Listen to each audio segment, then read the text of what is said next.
नमस्कार, मैं हूं विनय पाठक। एवी न्यूज में आपका स्वागत है। आइए देखते हैं मुंबई तथा आसपास की कुछ खास खबरें। मुंबई महानगर की राजनीति एक बार फिर चुनावी रंग में सराबोर होने जा रही है। महानगर पालिका चुनाव की घोषणाओं का डंका भले ही अभी नहीं बजा, लेकिन मैदान में उतरने की तैयारी चरम पर है। हर गली हर चौराहे पर बस एक ही चर्चा है, कौन बनेगा वार्ड का अगला जनसेवक, कौन हासिल करेगा जनता का भरोसा और कौन दिखाएगा अपने कर्म का तेज। सायन कोलीवाड़ा विधानसभा का वार्ड नंबर 179 आज राजनीतिक माहौल का केंद्र बन चुका है। ये वो वार्ड है जिसे इस बार महिला आरक्षित घोषित किया गया है और यही वजह है कि इस रणभूमि में महिला प्रत्याशियों का उत्साह अपने चरम पर है। हर महिला अपने अपने राजनीतिक हुनर, कार्य समर्पण और जनसंपर्क के बल पर जनता और पार्टी का दिल जीतने को तैयार है। इस एक नाम उभर कर सामने आ रहा है, ज्योत्सना संतोष भगत।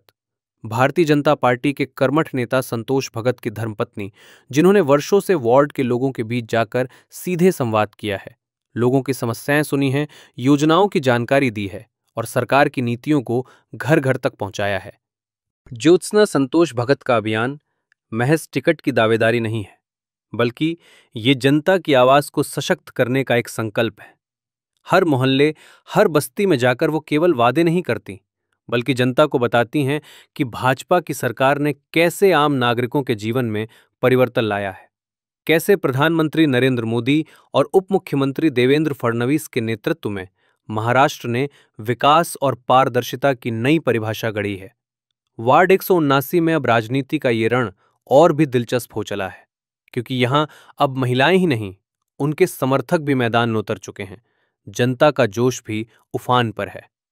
ज्योत्सना भगत के समर्थक सुबह से शाम तक गलियों में घूमते हैं, बीजेपी का झंडा लहराते हैं और लोगों को बताते हैं कि जो जनता के बीच रहती है वही जनता की असली नेता होती है। हाल ही में ज्योत्सना भगत ने सायन कोलीवाड़ा के आमदार कैप्टन तमिल सेल्वन से मुलाकात की। ये मुलाकात केवल औपचारिक नहीं थी, ये भविष्य की दिशा तय करने का संकेत थी। जनसेवा के दृढ़ इरादे और पार्टी की नीति के प्रति निष्ठा ने उन्हें इस प्रतिस्पर्धा में सबसे आगे लाकर खड़ा कर दिया है। उन्होंने अपने समर्थकों के साथ क्षेत्र में लगातार संपर्क बढ़ाया है और पार्टी टिकट की दावेदारी बहुत दमदार तरीके से प्रस्तुत की है। इस पूरे अभियान में ज्योत्सना भगत का व्यक्तित्व एक विशेष बात के लिए चर्चित है। वो शिक्षित हैं, कानून की पढ़ाई कर रही हैं और सबसे अहम बात, उनका व्यवहार शालीन, संस्कारी और मराठी समाज से गहराई से जुड़ा हुआ है। महाराष्ट्र के संस्कृति सम्मान और मराठी अस्मिता के प्रति उनकी संवेदना उन्हें समाज का अपना उम्मीदवार बनाती है। राजनीति का ये दौर भले ही अनिश्चित हो, कोई नहीं जानता कि पार्टी अंततः टिकट किस हाथ में सौंपेगी, लेकिन सच्चाई ये है कि ज्योत्सना भगत का नाम अब जनता में गूंज बन चुका है। लोग उनके व्यवहार की प्रशंसा करते हैं और ये मान चुके हैं कि यदि वार्ड को एक जिम्मेदार महिला जनप्रतिनिधि चाहिए तो वो केवल ज्योत्सना भगत हैं। जैसे जैसे चुनाव करीब आएंगे ये रण और तेज होगा, लेकिन इस बार जनता का मूड साफ दिख रहा है। जन जन कह रहा है, अब चाहिए कर्मशील, ईमानदार और शिक्षित नेतृत्व। और ऐसे नेतृत्व की परिभाषा आज सायन कोलीवाड़ा की गलियों में ज्योत्सना संतोष भगत के रूप में नजर आ रही है। ये राजनीति का नया अध्याय है, जहां महिला सशक्तिकरण, समर्पण और संघर्ष एक साथ चल रहे हैं।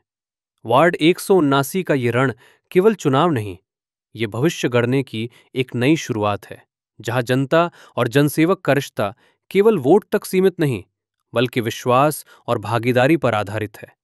जनता अब सोच रही है, कौन निभाएगा ये भरोसा, कौन बनेगा जनता की ईमानदार आवाज।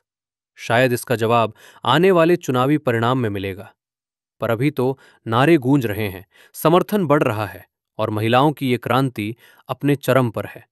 सायन कोलीवाड़ा का वार्ड 179 आज उस ऊर्जावान बदलाव का प्रतीक बन चुका है, जहां जनता खुद कह रही है, अब समय है परिवर्तन का, अब समय है अपने को साबित करने का। एवी न्यूज में अभी तक की खबरों का सफर करते हैं समाप्त। विनय पाठक को दीजिए इजाजत, हम फिर मिलते हैं नई खबर, नए सफर के साथ। चलते चलते गुजारिश, विनती, अनुरोध, यदि आपके आसपास कोई समस्या है या कोई घटना घटित हुई है और आप उसे हम तक पहुंचाना चाहते हैं तो हमारी स्क्रीन पर दिखाए जा रहे नंबर पर सीधे संपर्क कर सकते हैं। साथ ही आपसे विनती, हमारे चैनल को लाइक, शेयर, सब्सक्राइब करना ना भूलिए। नमस्कार।